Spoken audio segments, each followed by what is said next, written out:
Не стивнуваат реакциите во јавноста за новиот дуп во Тетово вреден 200 милиони евра, зад кој стои контровезниот црногорски бизнисмен Миодраг Дака Давидовиќ.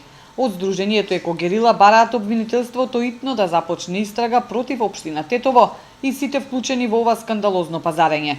Локалните власти на нетранспарентен начин носат контроверзни одлуки за промена на правецот на градот со нови урбанистички планови.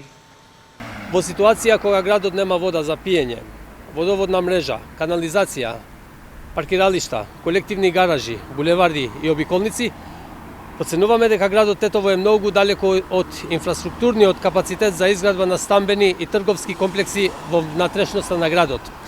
Неприфатливо е да се изградат нови 30 стамбени згради на самиот влез на градот, во хаотичен град од сите аспекти, без основни услови, каде што очигледно недостасуваат паркови и рекреативни простории.